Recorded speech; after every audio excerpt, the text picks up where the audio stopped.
আমি 2012 সালে ফেব্রুয়ারি মাস 22শে ফেব্রুয়ারি, আমার এখনও তারিখটা মনে আছে, ম্যাডাম আমাদের বাসায় এসেছিলেন আমার বাবাকে দেখতে। তখন আমি ওনার সঙ্গে দেখা করি, obviously as a family member. উনি আমার মাথায় হাত রাখেন এবং উনি খুবই স্বল্পভাষী একজন মানুষ, খুব কম কথা বলতেন, হাসতেন একটু, তাও খুব খুব ওয়াইড হাসি না, আমরা যেভাবে ওরকম না, খুব একটু মুচকি হাসতেন, কথা কম বলতেন। উনি একটা লাইন বলেছিলেন আমার মাকে, আপনার মেয়েটা খুব ইন্টেলিজেন্ট। তো তারপরে উনি চলে যান। ওই বছরই অক্টোবরে আব্বা মারা যান, 20শে অক্টোবর। ম্যাডাম তখন চায়নাতে ছিলেন একটা সফরে। উনি ওই দিনই ব্যাক করেন 20শে অক্টোবর 2012, এবং উনি ওনার বাসায় না গিয়ে সরাসরি আমাদের সমরিতা হাসপাতালে, যেখানে আব্বার ডেড বডি রাখা, ওখানে চলে আসেন আব্বাকে দেখতে, শেষ দেখা। এবং উনি তখন আমার মাথায় হাত দিয়ে কিছু বলেননি, উনি আমার মাথায় হাত রাখেন এবং কিছু না বলার মধ্যে দিয়ে উনি অনেক কিছু যেন আমাকে বলেন, যে বাবা নেই, আমার কোনো ভাই বোন নেই, আমার আত্মীয় স্বজনরা ম্যাক্সিমামই দেশের বাইরে, অ্যাজ ইফ উনি যেন আমার গার্ডিয়ান হিসেবে মাথায় হাতটা রাখেন। আমার ওই সময় তাই মনে হয়েছিল, অ্যাটলিস্ট আমার তাই মনে হয়েছিল। তারপর আমি তখন ফুল টাইম প্র্যাকটিশনার সুপ্রিম কোর্টে, খুবই বিজি একজন লয়ার। হঠাৎ একদিন একটা চিঠি পাই আমি গুলশান অফিস থেকে, and I was very surprised to see that letter. ওখানে বলা ছিল বিএনপির ফরেন অ্যাফেয়ার্স যে টিমটা, ওই টিমে 10 জন সদস্য, আমি তার একজন। I was very surprised to see the names as well, because I saw there the name of Sabiuddin Ahmed, Usman Farooq, Inam Ahmed Chaudhry, Shamsher Mobin Chaudhry। ওনারা ম্যাক্সিমামই আমার বাবার সময়কার পলিটিশিয়ান এবং আমার ছোট চাচার ফ্রেন্ড অনেকে। So I was very surprised. উনি আমাকে সেই টিমে নেন এবং সেখান থেকে আমার রাজনীতির যাত্রাটা শুরু হলো। আজকে আমার এখানে আসা এত দূর, এটা পুরোটাই ওনার আশীর্বাদে। আমি কথা বলছি বিকজ আমি 2018-তে যখন সংসদ সদস্য নির্বাচিত হই সংরক্ষিত মহিলা আসনে, উনি তখন কারাগারে। আমার জানা মতে উনি খুব শক্ত একটা মেসেজ দলকে পাঠিয়েছিলেন থ্রু দ্য সেক্রেটারি জেনারেল, যে ওনার পছন্দ আমি, ওই একটা আসনে যদি দিতেই হয় তাহলে সেটা যেন রুমিন ফারহানা হয়। সো আমার রাজনীতিতে জড়ানো, রাজনীতিতে পথ চলা, এত দূর আসা, পুরোটাই ওনার আশীর্বাদ, ওনার স্নেহ এবং আমার অভিভাবক হিসেবে ওনার থাকা, সেটা আমাকে এত দূর এনেছে। সো আজকে যখন সকালে আমরা ওনার মৃত্যু সংবাদ শুনি, সেটা পুরো বাংলাদেশের জন্য একটা শোকের দিন। এবং আজকে সন্ধ্যায় আমাকে বহিষ্কারের চিঠিটা দেয়া হয়। আমি এটার মধ্যে একটা ডিভাইন ইন্ডিকেশন দেখি। কিরকম? আমি এসেছিলাম যার কারণে, আমি ছিলাম যার ছায়ায়, তিনি এখন আর নাই, তিনি চলে গেছেন। এই দলটার সাথে আমার আজকে অফিশিয়ালি দলের পক্ষ থেকে যাত্রা শেষ। So somehow I sense a connection there. আপনাকে তো প্রথমে নমিনেশন দেওয়া হয়নি, তারপরে আপনি ঘোষণা করলেন যে আপনি ইন্ডিপেন্ডেন্টলি করবেন। তো তারপরে আজকের দিনটাতে, যেদিন খালেদা জিয়ার ইন্তেকাল হলো, সেদিনই আপনাকে বহিষ্কার করাটা কি একটা, is it sending a message যে এখন things are going to B different? সেটা মানুষ বিচার করবে। তবে আজকের দিনে ইজা বহিষ্কার বা যেটাই বলেন, কোনো সিদ্ধান্ত নেওয়ার জন্য কি আজকের দিনটাই ছিল? আমরা তো 2-3 দিন অপেক্ষা করতে পারতাম না? রাষ্ট্রীয় শোক ঘোষণা করা হয়েছে। দেখুন, আপনি যদি বলতে চান যে শো মাস্ট গো অন, সেটা সেই ক্ষেত্রেই প্রযোজ্য হয় যখন আসলে শোটা ওই দিন না করলে আর শোটা হবেই না। সেই সময়ের ক্ষেত্রে বলা হয় শো মাস্ট গো অন। এটা কি ধরনের শো? এটা তো রাজনীতি, এটা তো আমরা ইউর ওয়ার্কিং ফর পিপল, তো এখানে তো সবই হচ্ছে মানবিকতার ব্যাপার। একদম তাই। আমাকে একজন প্রশ্ন করেছিলেন যে রাজনীতি আর আবেগ তো একসাথে হয় না। আমি তাকে বলেছিলাম, আবেগ ছাড়া রাজনীতি হয় না। মানুষ আবেগের বশে হাসতে হাসতে জীবন দেয়। রাজনীতিতে জীবন দেওয়ার অসংখ্য নজির আছে। মানুষ হাসতে হাসতে তার চিরটা জীবন মানুষের জন্য স্যাক্রিফাইস করে। এটা কেবলমাত্র রাজনীতিতেই সম্ভব। সো আমার কাছে আবেগ ছাড়া রাজনীতি ব্যবসা চেয়ে বেশি কিছু না। গত 12 বছরে তো সবচেয়ে বেশি আমরা আপনাকেই দেখে আসছি মিডিয়াতে ফাইটিং ফর বিএনপি। আপনি একমাত্র ছিলেন যে আওয়ামী লীগের এগেনস্টে কথা বলে আসছেন, খুব ওপেনলি ওদেরকে ক্রিটিসাইজ করে আসছেন, পার্লামেন্টে বলেন, মিডিয়াতে বলেন। এই সময় তো এখন বিএনপির অবস্থা খুবই ভালো। মোস্ট প্রবাবলি এখন ইলেকশনে ফেব্রুয়ারি 12 তারিখে 50-50 চান্স যে ওনারা পাওয়ারে আসবেন, তারেক রহমান প্রাইম মিনিস্টার হবেন। তো এই সময় আপনাকে বহিষ্কার করা, যেখানে 12টা বছর আপনি ওনাদের জন্য ওপেনলি আপনার লাইফ রিস্কে রেখে আপনি কথা বলে আসছেন। দেখুন, এই যে আপনি বললেন 50-50, এটা আমরা বলছি 25 সালের 30শে ডিসেম্বর। আপনি 24 সালের 30শে ডিসেম্বর যদি আমরা এটা নিয়ে আলোচনা করতাম, আমরা বলতাম 80-20। দেখেন, আনকনসিয়াসলি কিন্তু নিজেকে আননোটিসড অবস্থায় আপনি কিন্তু বললেন 50-50। কেন এই 30% কোথায় গেল? এটা নিয়ে আমি কথা বলেছিলাম গত বছর। আমি বলেছিলাম পার্টির র্যাঙ্ক অ্যান্ড ফাইলে যা হচ্ছে, যেভাবে চাঁদাবাজি হচ্ছে, যেভাবে দখলবাজি হচ্ছে, যেভাবে বালু মহলের ব্যবসা হচ্ছে, মাটি কাটার ব্যবসা হচ্ছে, মামলা বাণিজ্য হচ্ছে, ও মাই গড, মামলা বাণিজ্য হচ্ছে like anything. Party was very upset with me. কিন্তু দেখেন, আজকে অজান্তেই আপনি আমাকে 50-50 বলছেন। আমি ঠিক এটা বলেছিলাম যে যত দিন যাবে তত সাপোর্ট কমবে, এবং তাই হলো। 80-20 থেকে এখন আমরা 50-50-তে এসছি। আর আপনি যেটা বললেন যে পার্টির এই সুসময়ে কেন, একটা বড় রাজনৈতিক দলে 2 ধরনের কর্মী, সমর্থক, নেতা থাকে। আমি কর্মী বলছি কারণ আমি নিজে যেহেতু কর্মী, সমর্থক তো বটেই, কর্মী। একটা হচ্ছে দুঃসময়ের কর্মী, একটা হচ্ছে সুসময়ের কর্মী। আমি দুঃসময়ের কর্মী, and I am very happy with that. আর 3 হচ্ছে, এটা দলের শৃঙ্খলার পরিপন্থী তো বটেই, স্বতন্ত্র নির্বাচন করা। কিন্তু দেন এগেইন কোয়েশ্চেন আসবে, আপনি যে প্রশ্নটি আমাকে করলেন যে 12 বছরে তো আপনাকেই ভোকাল দেখলাম, তাহলে আমিও তো পাল্টা প্রশ্ন করতে পারি যে তাহলে আমি তো সংসদে আমাকে প্রুভ করে এসছি হোয়াট আই ক্যান ডেলিভার। তাহলে আমার আসনে আমি নয় কেন?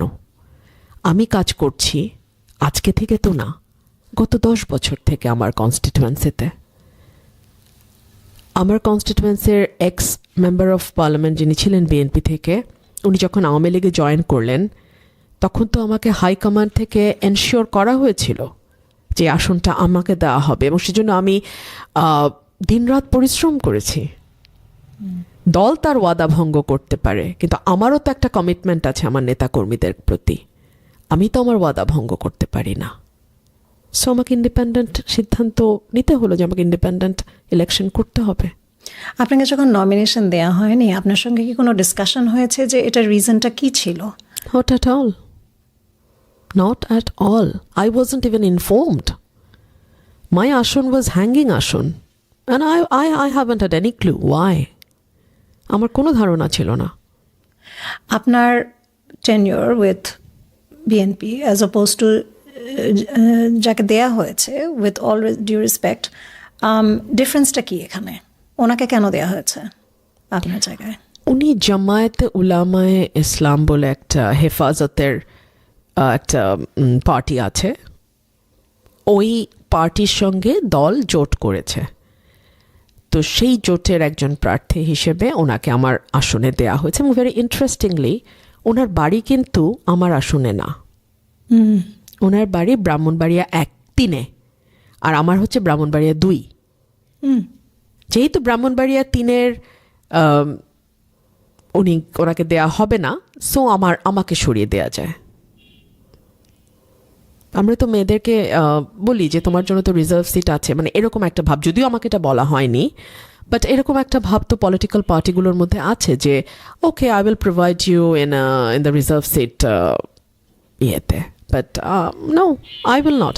রিজার্ভ সিটের থিমটাই হচ্ছে যাতে ডিরেক্ট ইলেকশনের জন্য একটা মেয়েকে তুমি প্রিপেয়ার করবা। আমি তো অলরেডি রিজার্ভ সিটের সুবিধা নিয়েছি, and I have prepared my self, I have utilized that time, and now this is my time to have a direct election. So I'm going to do that, inshallah. এখন যে আপনি বিএনপির সদস্য না, এখানে তো আপনি পার্টি থেকে বিরাট একটা সাপোর্ট পেতেন আপনার ইলেকশনে। ওখানে আপনি লোকবল বলেন, একটা স্ট্রাকচার বলেন, পোলিং স্টেশনস বলেন, সব কিছুতে একটা স্ট্রাকচার থাকে, মানুষজনের একটা সাপোর্ট থাকে, পার্টির একটা সাপোর্ট থাকে।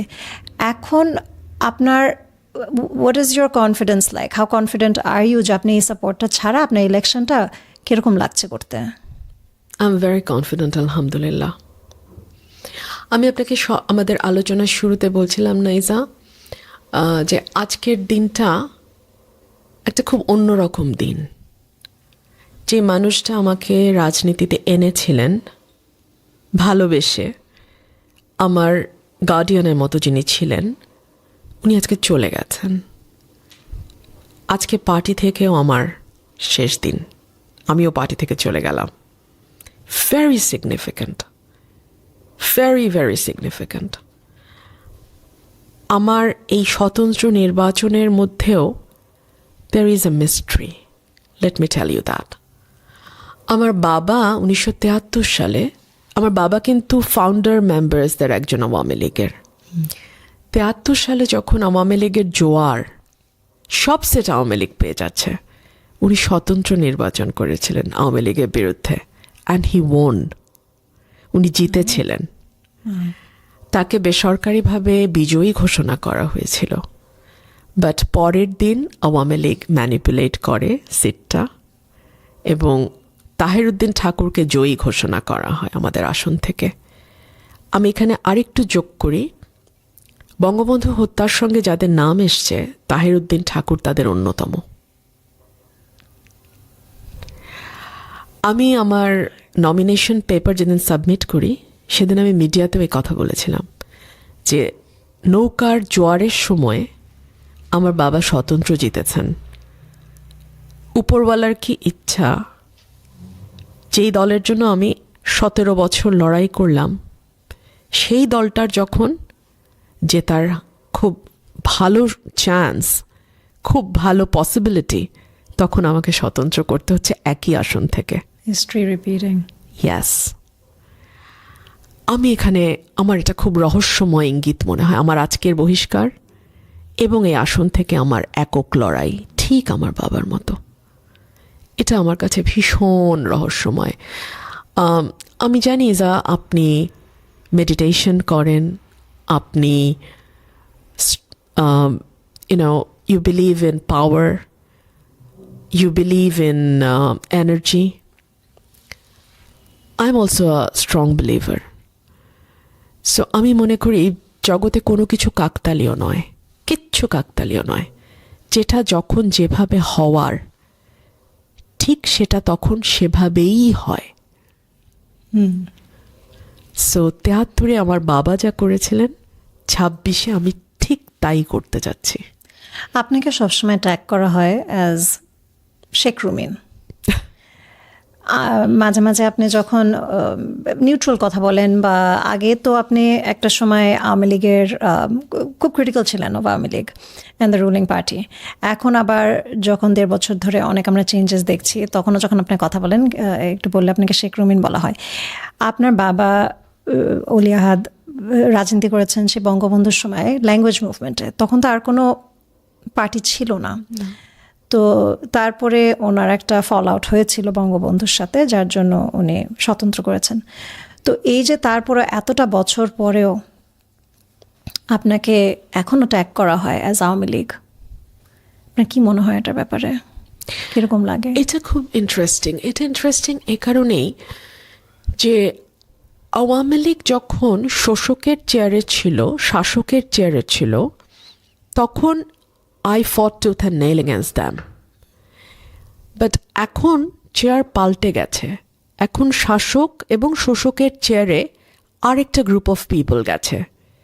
আমার অবস্থান কিন্তু পাল্টায় নাই। আমার অবস্থান সবসময় মজলুমের পক্ষে। এখন কিন্তু আওয়ামী লীগ মজলুমের চেয়ারে। আই এম নট সেইং আমি আওয়ামী লীগের পক্ষে, বাট আমি যে কোনো অন্যায়ের বিপক্ষে।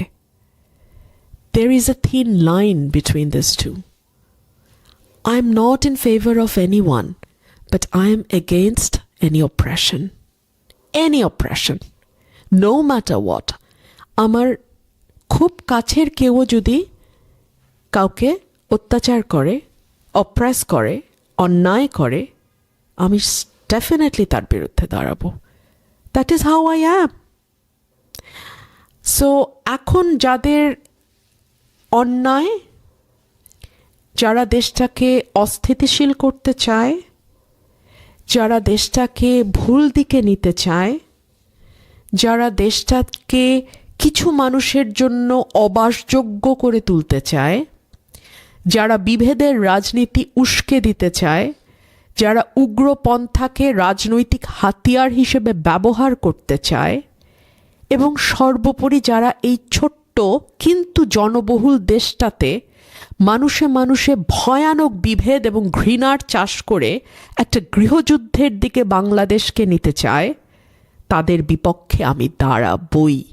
তাতে আমাকে শেখ রুমিন বলুক কিংবা রুমিন রহমান বলুক,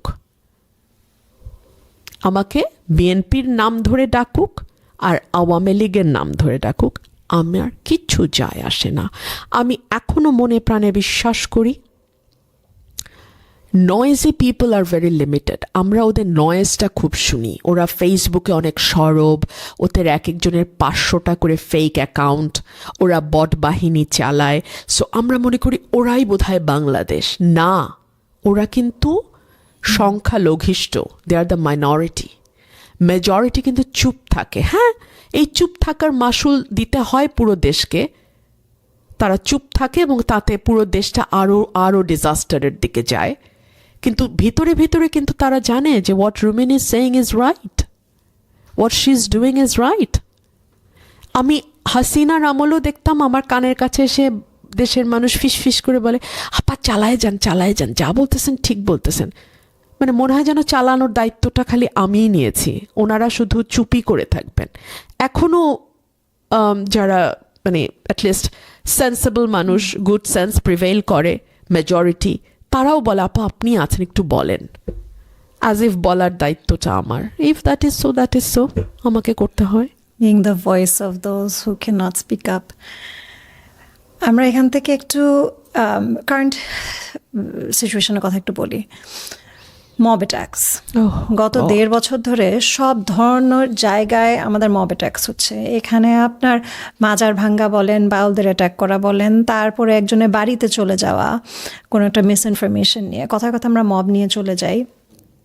কয়েকদিন আগে জেমসের কনসার্ট অ্যাটাক হলো, একটা 150 বছরের 185th অ্যানিভার্সারি ফরিদপুর জেলা স্কুলে একটা কনসার্ট হচ্ছে, ওখানে মব অ্যাটাক।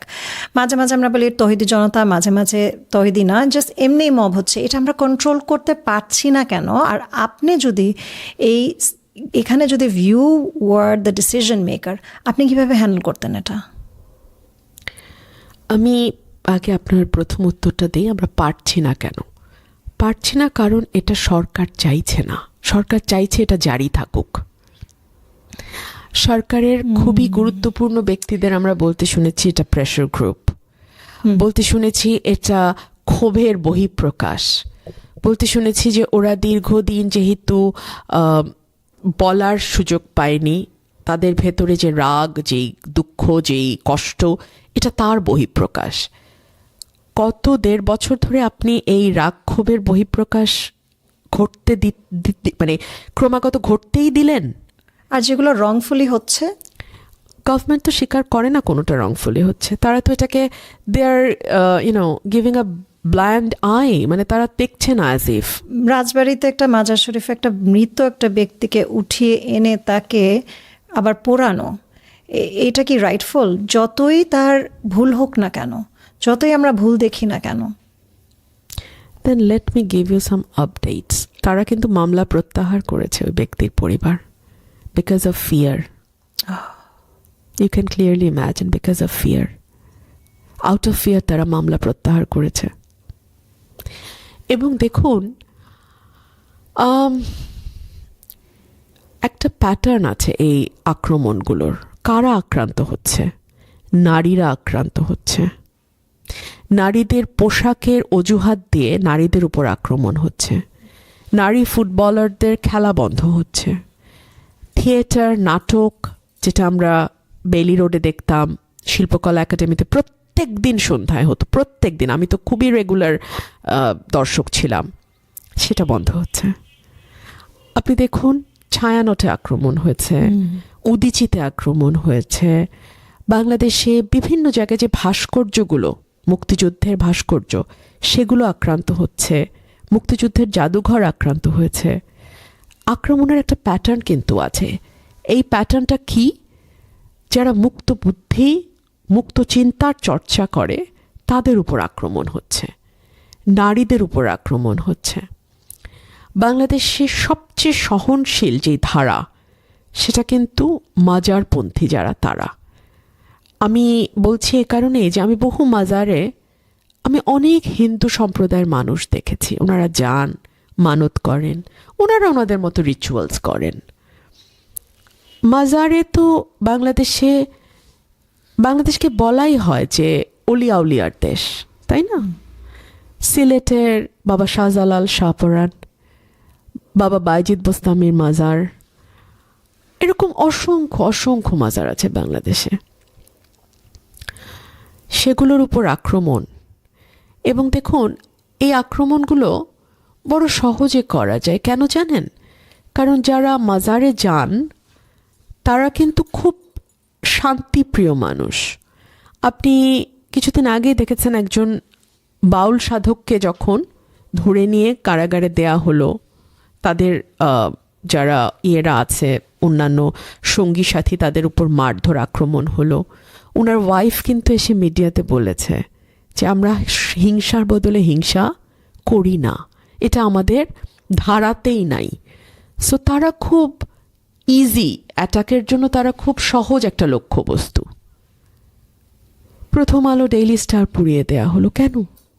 প্রথম আলো, ডেইলি স্টার কি হাসিনার বিরুদ্ধে খুব সোচ্চার ছিল না? আমরা এটা নিয়ে একটু কথা বলি। একবার বলা হয় ডেইলি স্টারকে ডেলি স্টার, আবার আমরা ওখানে যেয়ে পোড়ায়ও দিচ্ছি। তো কোন দিকে, which way are they playing? আপনি তো তবু ডেইলি স্টারটা উচ্চারণ করতে পারলেন। প্রথম আলোকে যেই নামে ডাকা হয় সেটা উচ্চারণযোগ্য নয়, সেজন্য আপনি সেটা বললেন না। বাংলাদেশটাকে আমরা কোথায় নিচ্ছি, কাদের হাতে তুলে দিচ্ছি, কারা বাংলাদেশটাকে চালাতে চাইছে, কোন পথে চালাতে চাইছে, সেই পথে কি আপনি, আমি, আমরা বাংলাদেশে টিকতে পারবো? আজকে যারা চুপ আছে, ভাবছে তার বারে নিরাপদ, নগরে আগুন লাগলে দেবালয় এড়ায় না। আমি তাদেরকেও বলবো, রেইজ ইয়োর ভয়েস। যেভাবে পারেন, যতটুকু পারেন, ফেসবুকে লেখেন, কথা বলেন, speak up and wake up. 25 তারিখে তারেক রহমান ফিরে এসেছেন বাংলাদেশে। বিএনপির কর্মীরা বেশ এনার্জাইজড। এখন আমরা দেখছি যে বিএনপির সিচুয়েশনটা অনেক ভালো হয়ে আসছে। মাঝখানে যেরকম বেশ একটু নড়বড়া হয়ে গেছিল, কনফিডেন্সটা হারিয়ে ফেলছিল। তো উনি হাইপোথেটিক্যালি যদি তারেক রহমান প্রাইম মিনিস্টার হন, আপনার কি মনে হয় যে এই যে আমাদের মব অ্যাটাক যে হচ্ছে, আইসোলেট করে বলি, এই সিচুয়েশনটা কি চেঞ্জ হবে? কন্ট্রোলটা কি আসবে? We can always hope for the best. আমরা সবসময় খুবই ভালোর জন্য আশা করতে পারি, কিন্তু দেশটা এমন একটা জায়গায় গত 17 মাসে নিয়ে যাওয়া হয়েছে, ইট ইজ ভেরি ডিফিকাল্ট। কিন্তু বাংলাদেশে মওদুদ আহমেদ কোয়ালিফাইড একজনই আসেন, দুইজনই আসেন, এরকম, হ্যাঁ, এরকম মানুষ তার ক্যাবিনেটে ছিল। সো আপনি ক্যাবিনেটটা কাদেরকে দিয়ে সাজাচ্ছেন ভীষণ গুরুত্বপূর্ণ। আপনি যদি মনে মনে ভাবেন আপনি মন্ত্রিত্ব দেবেন পাপেটদের, ক্যাবিনেট চালাবেন কিচেন ক্যাবিনেট দিয়ে, প্যারালাল গভর্নমেন্ট থাকবে, আপনি ফেল করবেন, মিজারেবলি ফেল করবেন। বিএনপি থেকে এখন লাইন আপ আছে এরকম কোয়ালিফাইড?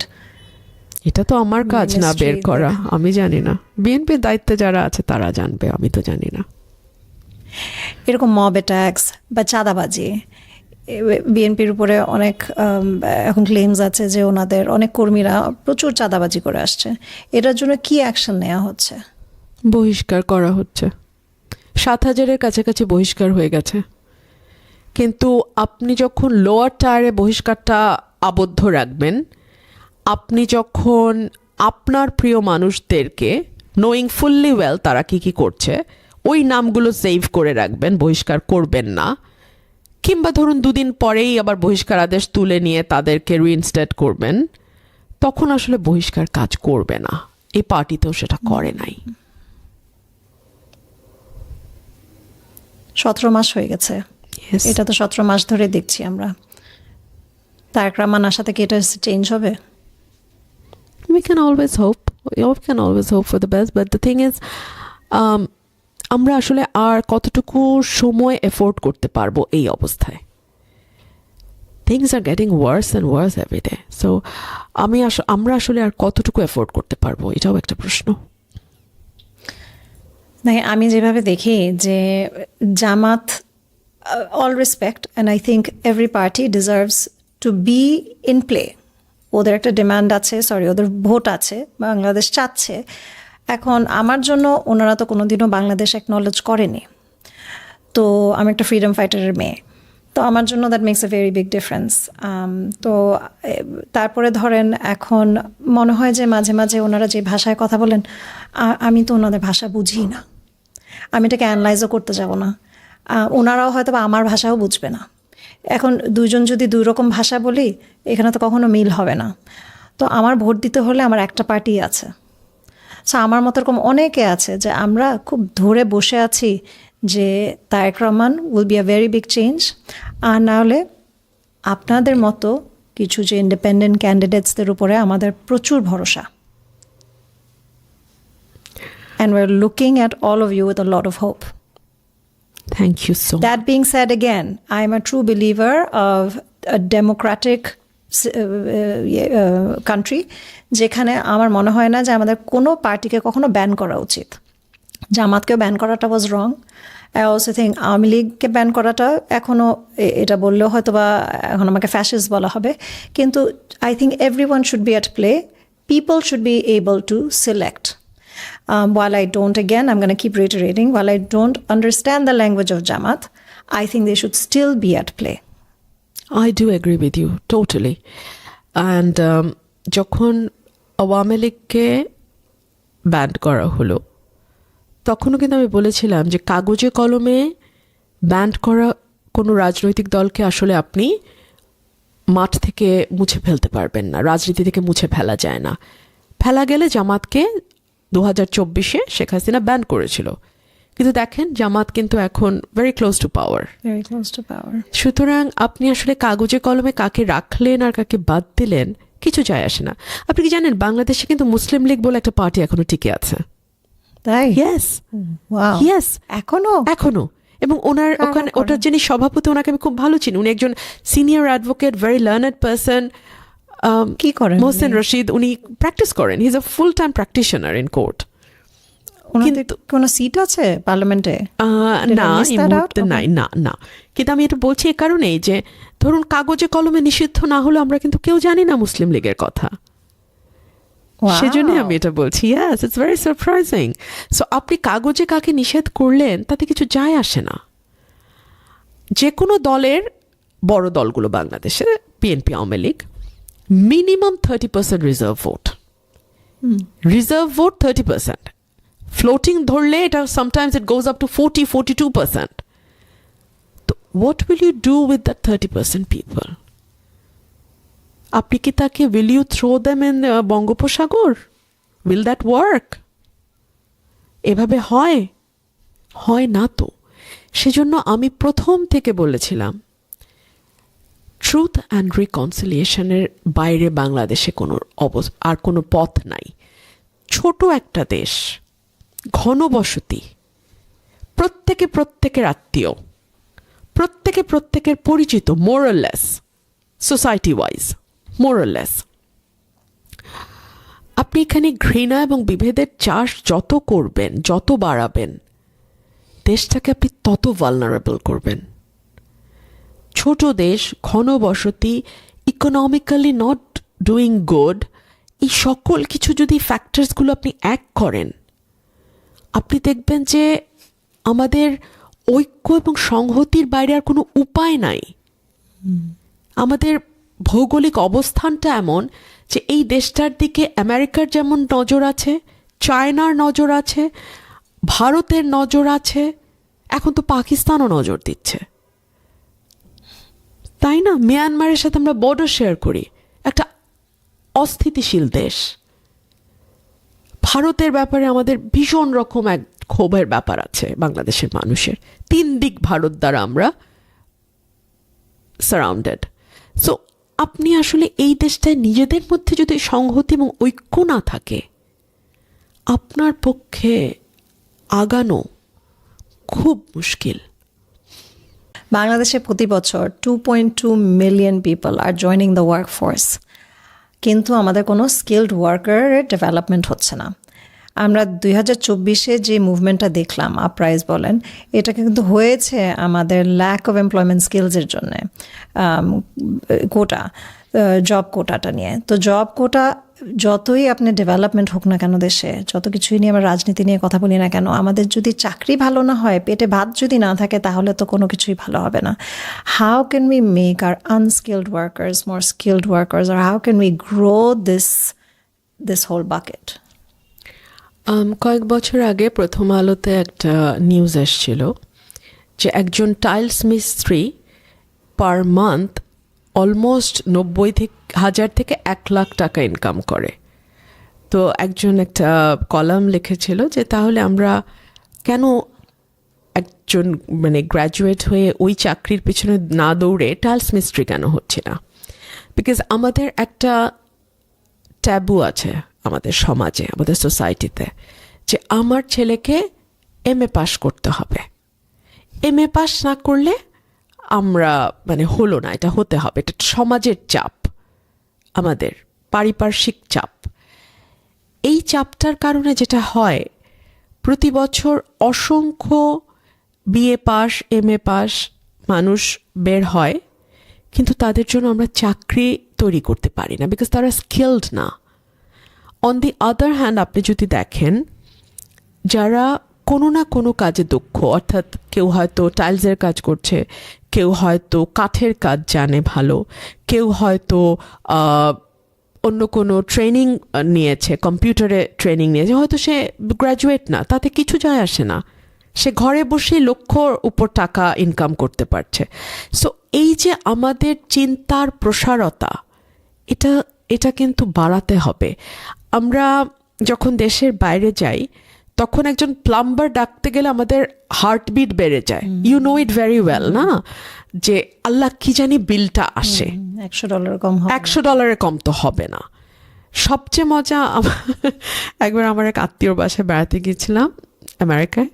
তো দেখে ওনার মুখটুক কালো হয়ে গেছে, একটু প্রবলেম দেখা দিয়েছিল ইয়েতে, স্যানিটারি একটু প্রবলেম। তো বললাম যে তুমি এটা ডাকো, প্লাম্বার ডাকো, হয়ে গেল।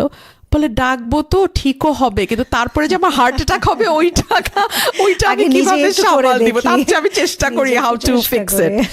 তো আমাদের দেশে কিন্তু আমরা এই মানুষগুলোকে সম্মানও দেই না, এবং সেই পেশাগুলোকেও আমরা সম্মানের চোখে দেখি না। সো আমার মনে হয় যে অনেক ডাইভার্সিফাই করা যায় পুরো ব্যাপারটা। আমরা যদি সবাই ওই তথাকথিত MA-BA এর দিকে না দৌড়ে আমরা যদি স্কিলড লেবারের দিকে ফোকাস করি, ভালো হয়।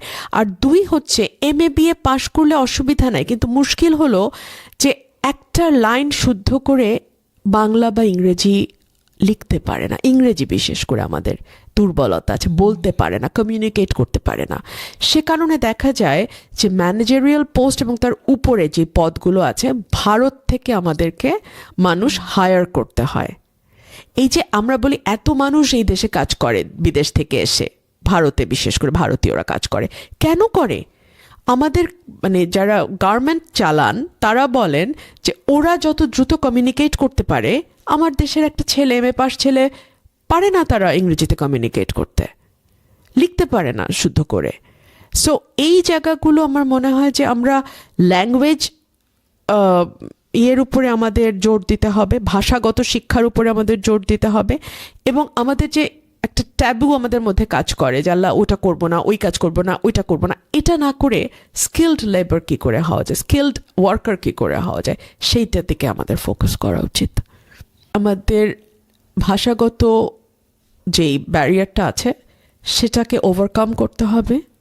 আমাদের ছোটবেলা থেকে ইংরেজির উপর জোর দিতে হবে। আপনি, আমার বাবা ভাষা আন্দোলনের মূল নায়ক, তিনি 144 ধারা ভঙ্গের জন্য সবচেয়ে প্রথম তিনি বলেছিলেন, এবং তিনি বলেছিলেন নো নো নো। যখন বলা হয়েছিল Urdu shall be the state language of Pakistan, then he was in that meeting, he was present and he said no no no. So he was the man. But উনি সারা জীবন বলে এসছেন বাংলা খুব ভালো করে শিখবা, ইংরেজিও খুব ভালো করে শিখবা, কারণ একটা বৈশ্বিক ভাষা, এটাকে তুমি আবেগ দিয়ে অতিক্রম করতে পারবে না, তোমাকে একটু ভাষাটা জানতে হবে, অ্যাটলিস্ট বেসিক ল্যাঙ্গুয়েজ ইয়েটা তোমার থাকতে হবে। NPL, নন পারফর্মিং লোনস, বা যেটাকে বলা হয় ব্যাড লোনস, যেটা হচ্ছে আমরা যে ঋণটা নিচ্ছি ওটা ফেরত দিচ্ছি না, বাংলাদেশে 35%, যেখানে ধরেন ভারতে হচ্ছে 2%, 2.1 as opposed to 35-36%। ম্যাসিভ একটা ড্যামেজ আমাদের ইকোনমিতে হয় এটা থেকে। এত আর মস্তি দেখা যায় যে আমরা এগুলো তো আসছে বড় বড় অর্গানাইজেশনস যারা নিচ্ছেন এই টাকাগুলো, এটা কি আমাদের জন্য একটা failure, and how can we fix it? আমাদের দেশে গত 15 বছরে ব্যাংক অনুমোদন দেওয়া হয়েছে রাজনৈতিক পরিচয়ের ভিত্তিতে। ব্যাংকের বোর্ড, যেটা ম্যানেজিং বোর্ড, যেটা ব্যাংকের পরিচালনা বোর্ড, সেটাতে মানুষ বসানো হয়েছে পলিটিক্যাল আইডেন্টিটি দেখে। আমাদের মন্দরিনের সংস্কৃতি, আমরা এটাকে একেবারে একটা শিল্পে পরিণত করেছি। কীরকম? আপনি এক ব্যাংকের পরিচালক, আমি আরেক ব্যাংকের পরিচালক, আমরা দুজন মিলে ঠিক করলাম, কারণ যার ব্যাংক সে লোন নিতে পারে না, আপনার ব্যাংক থেকে আমি নিব, আমার ব্যাংক থেকে আপনি নেবেন, এবং কোনো কাগজপত্রের ঠিক নাই, কোনো যেটা মর্টগেজ দিচ্ছি সেগুলোর কোনো কিছুর হদিশ নাই, কোনো কাগজপত্র দেখা হয় না, লোন স্যাংশন কিন্তু হয়ে যাচ্ছে, 500 কোটি টাকা নিয়ে আমি দেশের বাইরে পাচার করে দিচ্ছি। এই সংস্কৃতিটাকে আমরা হৃষ্টপুষ্ট করে শিল্পের পর্যায়ে নিয়ে গেছি। তারপরে ধরুন আমরা যেটা দেখেছি গত কয়েক বছরে, যে ঋণ ফেরত না দেবার একটা সংস্কৃতি, ওই একটা মামলা করছে বছরের পর বছর ধরে অর্থ ঋণ আদালতে, সেই মামলা ঘুরপাক খাচ্ছে। সো যতদিন পর্যন্ত সেই মামলা চলবে ততদিন পর্যন্ত আসলে ঋণ ফেরত দেওয়ার কোনো তাগাদা নেই। তারপরে যেটা হচ্ছে আমরা রিশিডিউল করছি, সময় যায় আমরা আবার একটু টাকা দিয়ে আবার রিশিডিউল করি, আবার একটু টাকা দিয়ে আবার রিশিডিউল করি। এতে যেটা হয়, মাঝারি এবং ক্ষুদ্র শিল্প যাদের আছে, স্মল ইন্ডাস্ট্রি, কটেজ ইন্ডাস্ট্রি যাদের, তারা সাফার করে, তারা কিন্তু লোন পায় না। ইন্টারেস্ট রেটটা তো অনেক high, very high, demand supply, we can not afford it. We can't afford it. এবং যে কারণে দেখা যায় বড় বড় মাছ যারা, তারাই কিন্তু ব্যাংকগুলোকে খেয়ে ফেলে। বড় বড় মাছগুলোর কারণে ছোট ছোট মাছগুলো বাজারে প্রতিযোগিতায় টিকতে পারে না, তারা থাকতে পারে না। এখন যে সলিউশনটা দেওয়া হচ্ছে যে মার্জিং দ্য ব্যাংকস, যে ধরেন এখন 25টা ব্যাংকে কমিয়ে মার্জ করে 5টা ব্যাংক করে ফেলা হবে, এটার ব্যাপারে আপনার কি মনে হয়? দেখুন, since I'm not an economist, it's very difficult for me to make a comment. But what I think, যে লোন দেওয়ার আগে first you make sure that you will get it back. Secondly, Due diligence-টা করা। absolutely. And ব্যাংকের যেই legal section থাকে, প্রত্যেকটা ব্যাংকের legal section থাকে, একটা সাইট থাকে, ওদের কাজ হচ্ছে যে ভেট করা, যে কাগজগুলো দিচ্ছে, মর্টগেজ দেওয়ার যে কাগজপত্রগুলো দিচ্ছে, ওগুলো সব ঠিক আছে কিনা। সেগুলো যদি দেখে সঠিক মতামতের ভিত্তিতে লোন দেয়া না দেওয়ার সিদ্ধান্ত নেওয়া হয়, disregarding the political identity and friendship, তাহলে কিন্তু লোনগুলো রিকভারি করাটা অনেক ইজি হয়ে যায়। 3 হচ্ছে, আমরা কিন্তু ক্ষুদ্র এবং মাঝারি শিল্পকে কোনো প্রণোদনা দেই না, কোনো ইনসেন্টিভ দেই না, তাদের জন্য লোন পাওয়াটাও আমরা খুব ডিফিকাল্ট করি। অথচ ওরা কিন্তু অনেস্ট বিজনেসম্যান, ওরা কিন্তু অনেস্ট বিজনেস, কি বলবো, যে ইনস্টিটিউশন, ওরা কিন্তু ফেরত দিতে চায়, বিকজ ওরাই দেশেই ব্যবসা করবে এবং এই দেশেই মানি রান করবে, মুভ করবে, এই দেশের মধ্যেই করবে। বড় বড় ব্যবসায়ী, বড় বড় গ্রুপগুলো তো শত শত হাজার হাজার কোটি টাকা বিদেশে নিয়ে ওখানে তারা একটা সেফ জোনে রাখে, কিন্তু ছোট ছোট ব্যবসায়ীগুলো তো তা করে না। কিন্তু আমাদের interest rate is so high, it is very difficult for them to manage a loan. আবার ওদের জন্য সব নিয়মকানুন কঠোর হয়ে যায়, কিন্তু বড় বিগ ফিশদের জন্য কোনো নিয়মকানুনই কাজ করে না। সো এই জায়গাগুলোতে রিফর্ম আনা দরকার। এবং আমি যেটা বলছি যে প্রত্যেকটা ইনস্টিটিউশনকে তার নিজের ভিত্তির উপরে দাঁড়াতে দিতে হবে। আমরা সব কিছু পলিটিসাইজ করে ফেললে তো হবে না। আমরা গত কয়েক বছরে তো সব কিছু পলিটিসাইজ হয়ে যেতে দেখেছি। বাংলাদেশে আমাদের সবচেয়ে লোয়েস্ট ট্যাক্স টু জিডিপি 6.8%, প্রায় 200 মিলিয়ন মানুষ, 180 মিলিয়ন পিপল, ওখানে 1 মিলিয়ন মানুষ শুধু ট্যাক্স দিচ্ছে। 10 লাখ মাত্র। Yes, 1 million. সো এই 1 মিলিয়ন মানুষ থেকে আপনি রেভিনিউ কতই বা পাচ্ছেন? সো এই রেভিনিউ দিয়ে এই পরিমাণ মানুষ দেশ চালানো ইজ ক্লোজ টু ইম্পসিবল। আমরা প্রায় সময় ঋণ নিয়ে থাকি বড় বড় ডেভেলপমেন্ট করার সময়। এটার সলিউশনটা কি? দেখুন, আমাদের এই যে 10 লক্ষ মানুষ যারা ট্যাক্স আইডেন্টিফিকেশন নাম্বার আছে, টিন নাম্বার আছে, তারা কিন্তু সেই মানুষগুলো যাদের উপরে প্রতিবারই ট্যাক্সের বোঝাটা চলে আসে। এর বাইরে একটা হিউজ গ্রুপ অফ পিপল যারা ট্যাক্সেবল ইনকামেরও অনেক কয়েক গুণ বেশি ইনকাম করে, কিন্তু তারা ট্যাক্সের আওতায় আসছে না। ধরুন, ঢাকা শহরে এমন অনেকে আছেন যাদের হয়তো 4-5টা বাড়ি আছে, অ্যাসেট আছে, সেখান থেকে তারা হিউজ ভাড়া পান, এটাই তাদের প্রফেশন।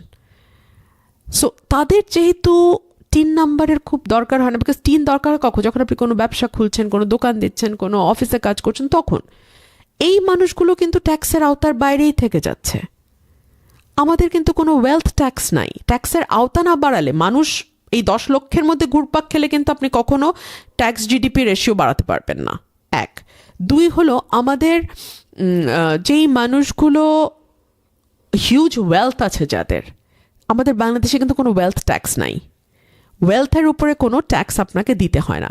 ধরুন, গুলশানে আপনার 1 বিঘা জায়গা আছে, উইচ অ্যামাউন্টস টু 200 কোটি টাকা, কিন্তু ওইটার উপরে আপনাকে কোনো ট্যাক্স দিতে হচ্ছে না। সো ওয়েলথ ট্যাক্সটা for holding that wealth. আচ্ছা, not from the income. I'm guessing Not from the there is income. an income, there's revenue coming, there's taxes. Absolutely. মানে আপনি শুধু বাড়ি ভাড়াটার বাবদ আপনার যে ইনকাম হচ্ছে সেইটার উপর আপনি ট্যাক্স দেবেন, কিন্তু আপনার যে একটা ওয়েলথ আছে 200 কোটি টাকার, যেটার উপর আপনি বসে আছেন, সেটার উপর ট্যাক্স। আমি একবার পার্লামেন্টে একদম হিসাব করে দেখিয়েছিলাম যে ধরুন আপনি গুলশানে 200 কোটি টাকার একটা প্রপার্টির মালিক, আপনি কাজ করেন ধরেন আপনি ইনকাম ট্যাক্সে শো করছেন সামহাও 1 লাখ টাকা, আপনাকে ওই 1 লাখ টাকার উপরে আপনাকে ট্যাক্সটা দিতে হবে। আর একজন চাকুরিজীবী যার বেতনই হয়তো 1 লাখ 1.5 লাখ টাকা, তারও কিন্তু ওই টাকাটার উপরেই দিতে হচ্ছে, অথচ সে থাকছে একটা 20,000 বা 25,000 টাকার অ্যাপার্টমেন্টে ভাড়া। সো ওয়েলথ ট্যাক্স আমাদের নাই। এই জায়গাগুলোতে যদি কাজ করা না হয়, বিশেষ করে অর্থনীতিবিদদের নিয়ে, যারা সত্যিকার অর্থে অর্থনীতিটাকে বোঝেন, অভিজ্ঞতা আছে, কাজ করেছেন, তাদেরকে নিয়ে, না হলে আপনার পক্ষে ডেভেলপ করা সম্ভব And না। more on focusing on the top 20% rather than the 80%. Below, absolutely, absolutely. আমরা বড় বড় মাছগুলোর দিকে তাকাতে চাই না, আমাদের নজর থাকে ছোট ছোট মাছগুলোর দিকে। বাংলাদেশে সবচেয়ে বড় আমাদের ইনকাম সোর্স হচ্ছে আরএমজি, রেডিমেড গার্মেন্টস এক্সপোর্ট, আর হচ্ছে রেমিটেন্স থেকে। 45 বিলিয়ন আপনার গার্মেন্টস থেকে আসছে, আর $25 বিলিয়ন আসে আপনার অ্যানুয়ালি রেমিটেন্স থেকে। এটা তো একটা লেভেলে যাচ্ছে। How do we increase it, how do we sustain it? Very difficult. আমি মূলত আমাদের আয়ের উৎস, আমাদের যেই প্রবাসী ভাইয়েরা আছেন তারা ওখান থেকে আমাদের যেই বৈদেশিক মুদ্রাটা পাঠান সেটা, আর বাংলাদেশের গার্মেন্টস ইন্ডাস্ট্রিগুলো, এই দুটোকে ভিত্তি করে গত 40 বছর তো আমরা চললাম। হ্যাঁ, 70-এর দশকের শেষে জিয়াউর রহমান সাহেব এটা তৈরি করে দিয়ে গেছেন, এবং তারপরে এই যে এখন 26 সাল চলে আসলো, এতগুলো বছর আমরা এটার উপর চললাম, মোর দ্যান 40 ইয়ার্স। আমরা কিন্তু অন্যদিকে আমাদের যাতে বৈদেশিক মুদ্রা আরও বিভিন্নভাবে আমরা আয় করতে পারি সেদিকে আমরা ফোকাস করি নাই, আমরা ওই দুটো জায়গায় ফোকাস করলাম। আবার এই দুটোরও আমরা মানে যেটাকে বলি যে ধরেন রেমিটেন্সের ব্যাপারটা যদি আমরা ধরি, আমরা দক্ষ শ্রমিক কিন্তু বাইরে পাঠাই না। অদক্ষ শ্রমিকের মজুরি অনেক কম হয়, বেতন কম হয়, তাদের ম্যানিপুলেটেড হওয়ার চান্স অনেক হাই থাকে। আবার অনেকে আছে যারা হয়তো সরকারিভাবে যায় না, জনশক্তি রপ্তানি আমাদের যেই ব্যুরো আছে সেখান থেকে না গিয়ে, মানে ফর্মাল প্রসেসে না গিয়ে, প্রপার চ্যানেলে না গিয়ে, অনেকে আছে যারা ভূমধ্যসাগর পাড়ি দিয়ে, হ্যাঁ, ইটালি বা ইউরোপের দেশগুলোতে পৌঁছানোর চেষ্টা করে। সো এগুলোতেও সরকারের খুব একটা নজরদারি নাই, তারা জীবনের ঝুঁকি নিয়ে দেশের বাইরে যায়, আনস্কিলড লেবার, এবং তাদের কোনো মানে প্রপার চ্যানেলে যায় না। সো তারা যে কাজ পাবে, ঠিক মতো কাজ পাবে সেটাও না, তারা জীবনের লাইফ রিস্ক নিয়ে তারা যাচ্ছে। সেটাকে নজরদারির মধ্যে আনা, তাদের জন্য ট্রেনিংয়ের ব্যবস্থা করা। আবারও আমি বলবো ইজা, ভাষার শিক্ষা খুব জরুরি। আপনি যেই দেশে পাঠাবেন সেই দেশের বেসিক ল্যাঙ্গুয়েজটা যদি না জানে, আর বেসিক ল্যাঙ্গুয়েজ সেই দেশেরটা যদি আপনি না পারেন, অন্তত আন্তর্জাতিক স্বীকৃত যেই ভাষা ইংরেজি, সেটাতেও যদি আপনার বেসিক শিক্ষাটা না দিয়ে পাঠান, তাহলে কিন্তু আপনি এই সেক্টরটাতে এর চেয়ে আর ভালো করতে পারবেন। আপনি কিন্তু এক জায়গায় আটকে আছেন আজকে বহু বছর, এর চেয়ে বেটার আপনি করতে পারবেন না। আর গার্মেন্টের যেটা, আমাদের গার্মেন্ট ইন্ডাস্ট্রি যারা চালান, অনেক সময় দেখা যায় যে আমাদের যে ওয়ার্ক ফোর্স তারা সেখানে কাজ করে, তাদেরকে সব দলই পলিটিক্যালি ইউজ করে। ধরুন যখন যেই দল ক্ষমতায় থাকে তাদেরকে চাপে ফেলার জন্য একদিকে যেমন বিরোধী দল শ্রমিক নেতাদেরকে ব্যবহার করার চেষ্টা করে, আবার যখন সরকারি দল যারা, তারাও শ্রমিক নেতাদেরকে একভাবে ব্যবহার করার চেষ্টা করে। অর্থাৎ একটা আনরেস্ট সবসময় আপনি খেয়াল করবেন এই গার্মেন্ট ইন্ডাস্ট্রিকে ঘিরে, দেশের ভেতরেই এক ধরনের আনরেস্ট আছে। তারপরে তো বিশ্বের অন্যান্য দেশের সঙ্গে কম্পিটিশন করবার জন্যে যে পরিমাণ দক্ষতা দরকার, যেহেতু এখন যেটা বলা হয় যে 4th জেনারেশন এখন মানে মেশিনারিজ যেদিকে যাচ্ছে, এআই চলে এসছে, অনেক শ্রমিক ছাঁটাই হয়ে যাবে আমার এই সেক্টর থেকে। তাদেরকে আমরা কোথায় প্রোভাইড করব? আমরা অনেক বেশি মেশিনারিজের উপর ডিপেন্ডেন্ট হয়ে যাব যদি আমরা আগাতে চাই। তখন আমরা এই শ্রমিকদেরকে কোথায় নিব? এই জায়গাগুলোতে নেক্সট যারা সরকারে আসবে তাদেরকে কাজ করতে আর হবে। আমরা যে এত সোললি গার্মেন্টসের উপর ডিপেন্ডেন্ট, যেখানে ধরেন ইন্ডিয়া, ভিয়েতনাম ডাইভার্সিফাই করে ফেলছে, ওদের অনেকগুলো প্রোডাক্টস আছে। আমাদের ওখানে খুব বেশি হলে একটু লেদার, জুট, ফিশারিজ খুব কম, খুব কম। খুব কম। আর আমরা যে আমাদের ডাইভার্সিফিকেশনের জন্য আমরা কি করতে পারি? আমাদের তো আগে ব্যবসা বান্ধব পরিবেশ তৈরি করতে হবে। ধরুন বাংলাদেশে আপনি যখন একটা ব্যবসা শুরু করতে যাবেন, আপনার কোনো ওয়ান স্টপ সার্ভিস সেন্টার নাই, আপনার গ্যাস এবং বিদ্যুতের সহজ প্রাপ্যতা নাই, আপনাকে নানানভাবে আমলাতন্ত্রের হেনস্থার শিকার হতে হয়, ঘুষ দিতে হয়। আপনি একটা মানে ফাইল মুভ করতে গেলে আপনার জান হারাম হয়ে যাবে। ব্যাংক লোন পাওয়া ডিফিকাল্ট, লোন পেলে interest rate is very high, as we have just discussed. এইরকম নানান মানে কি বলবো, এরকম নানান নেগেটিভিটির মধ্যে একটা ব্যবসা দাঁড় করানো বাংলাদেশে এবং সেখানে ইনভেস্ট করা ঝুঁকি নিয়ে খুব কঠিন। বাংলাদেশে তো আপনাকে যেটা বলা হয় যে ইজ অফ ডুইং বিজনেসের যে ইন্ডেক্স, বাংলাদেশ কিন্তু অনেক নিচে, আর গত 1.5 বছরে তো আরও কমে গেছে। বা একদম একদম। Unrest। এবং আমাদের ফরেন ডিরেক্ট ইনভেস্টমেন্টও হয় নাই, আসে নাই, দেশের ভিতর থেকেও ইনভেস্ট হয় নাই। আপনি জানেন ব্যবসায়ীরা সবাই হাত বন্ধ করে বসে আছে যে একটা স্টেবল সরকার আসুক। এবং stability, political stability is very important for investment. একটা অস্থিতিশীল সরকার যখন থাকে, পলিটিক্যাল আনরেস্ট যখন হইতে থাকে, তখন কিন্তু কেউ দেশি বিদেশি কোনো বিনিয়োগকে আপনি আকৃষ্ট করতে পারবেন না।